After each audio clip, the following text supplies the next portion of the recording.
everybody. What is up? I am Barbara. And I'm Christina. And you're listening to Refocus, the podcast. We're going to be reacting today to Jesus getting lynched real time in those Mexican streets. It's not safe out here, not even for Jesus. This is indeed a reenactment of the crucifixion. Let's go watch it, shall we, Chris? Yeah, put it up. And I'm watching it here. That's why I'm looking down.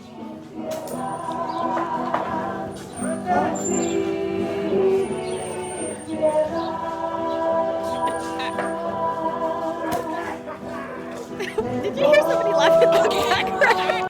I'm already going to pause. I'm already going to pause. Did you hear that laugh in the background? Yes, I did. That was an evil laughter. Okay, let me just start off by saying I did not know they do this. Please let us know if you're watching this. Let us know if they do this in your city. Like, do people just walk around, reenact? I get Jerusalem. I get this in Israel. I get this happening in Israel, but not in a random street in a small as Mexican town in the middle of nowhere. I was confused. I love the dedication. Okay, I'm just wondering how long did they take a break? Do they do the same scenes? Like they keep going, or I'm so curious about it. I'm pretty sure. And also, what denomination is this? I would also like to know that. Are these I feel Catholics? Catholic. Are these Christians? Because I don't know why people are dedicated these days. It's not even safe in religion. It's not safe out here. I don't know this question, but I do know that they go on. They send me this video personally, a person from outside their home, and I know that they were going around in a couple streets. Like, this was not something for like an hour. This had been going on for a couple of hours, and I'm noticing there's people barefoot, so I hope their feet are okay. They're actually their feet are okay. Yeah, look at the first guy. I wish I could zoom in. I can't, but this guy right here, can you see it? Fully He's barefoot. That's totally barefoot. Why do you think they do this? Just out of curiosity. I have an idea, but I want to hear what you have to say. I feel like it's a joke. I can't take it seriously. I feel like I can take it seriously more if we're talking about people like dressing up as Jesus in Halloween and doing this. But I can't take it for real when it's like on Easter resurrection. I mean, obviously people do it out of the commemoration and remembrance of the crucifixion and the importance of the death of Jesus on the cross. But if you ask me personally,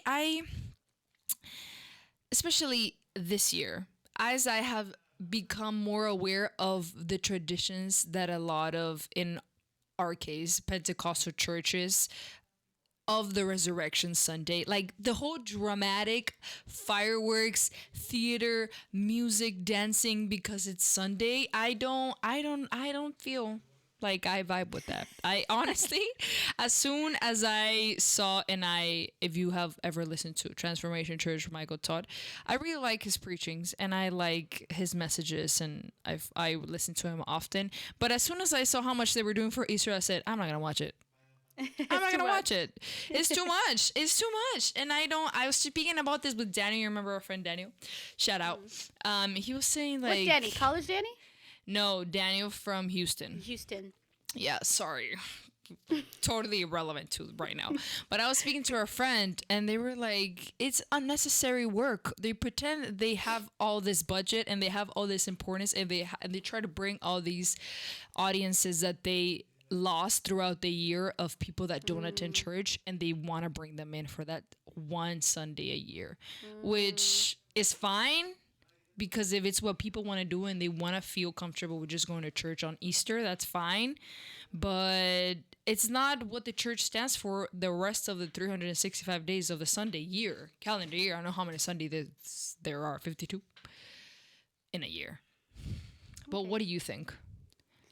What do I think? I'm kind of in two minds. On the one hand, I do appreciate that these people are either so dedicated to their faith or feel that they have to do this, that they're taking the time to walk around the Mexican streets on a Sunday. At the same time, I feel like there's a big element of guilt happening, and that's usually one of the contexts of the crucifixion being brought up. Like, you should feel so bad that Jesus suffered for our sins. He was whipped and lynched. And I get that. I do. I'm not disagreeing with the feeling bad. But if you're getting people to church on Easter Sunday, like you said, Barbie, they're not in church the other Sunday, the other 51 Sundays, but they're in church on Easter Sunday out of guilt. Is that the mindset that you want them to be in at church? Do you want guilt Yeah. to be the main drive of them being there? And some would say yes, because the diehard Christians will say whatever gets them through the door so that they can hear the message, whether it be that's guilt or gratitude, doesn't really matter as long as they're through the door. Okay, let's keep on watching.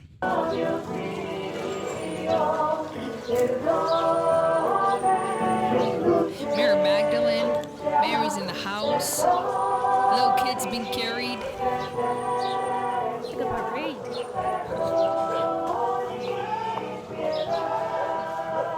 I wonder, do they go and they're like, all right, guys, break time? Or is it like a natural, okay, I see the people are getting tired. Like, how does Jesus, this, get it's like water. by time. How do they chose Take 5. Jesus? Can I volunteer for Jesus next year? Anywhere, Yeah, he's please. there's probably a wait list, dude. And they were telling me that apparently some people where they do this in other Mexican cities, they wait, can you hear the accordion? Let's take a pause and appreciate the accordion in the background if you're able to hear it. If not, we're gonna take this part out and you will never listen to it. You'll never know this happened. In other Mexican cities, apparently they walk around and you can sort of hear it in this video too, where they're all speaking in Mexican colloquial and they're like, "Órale, vato," but apparently Jesus gets lynched in real life too. Especially like like he gets hit for real, physically. It's not a The person carrying the reenactment. cross? Yeah. Yeah, the Seriously, person like getting right the now. cross. Yeah, because I read an incident that Jesus got mad. Well, the person acting as Jesus got mad and he punched them back. I said, that's not very... He did not turn the other cheek. Yeah. Oh, we're squaring up. Okay. You know who I am? Let's keep watching.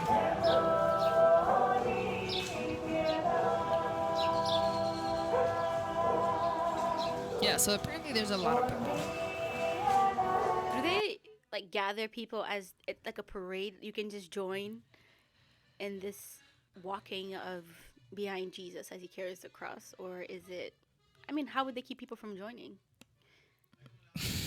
I would have loved to join. Out of curiosity, honestly. And like, I don't know, can we like change up the story? Who?